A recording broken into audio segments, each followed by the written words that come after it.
In NFV and SDN networks, it is more difficult to diagnose and debug the network and to fix issues, partly because there are so many components in the network that you're trying to figure out, well, where is the actual source of the problem?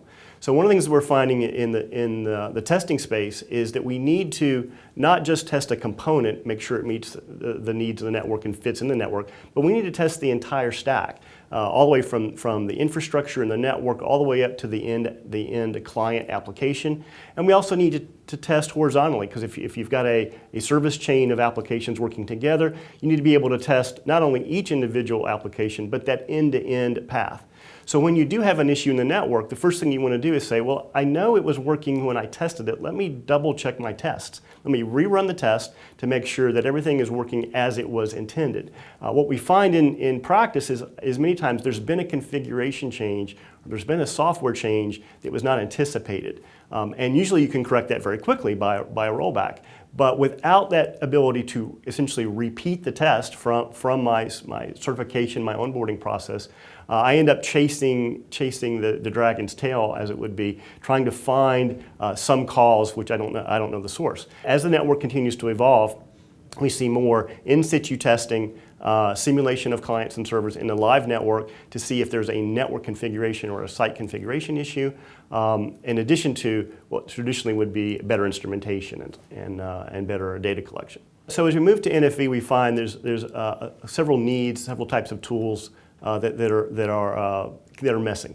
So on the need side, we know that as you go to the virtual space, first of all, you've got the multiple stacks that we have to deal with, the infrastructure, the data network itself. We know that there's going to be this larger pipeline of applications, more vendors, more sources of the applications themselves, more versions and configurations of those. They're working in an agile environment, so they're going to be updated much more quickly. And then more combinations, stacks of these applications or service chains of these applications.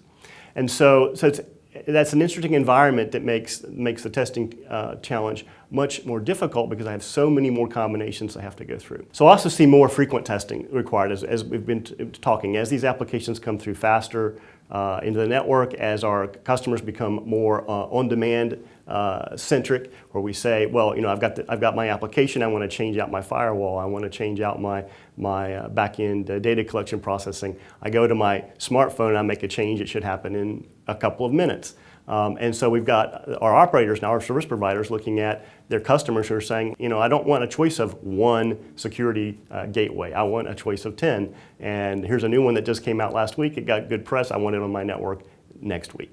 And so this ability to respond to the network quicker, to bring applications in quicker, and even to the point where some of those applications may be untried and untested. And the customer says, I want to try this for a day and see how it works in my network, this service or this application.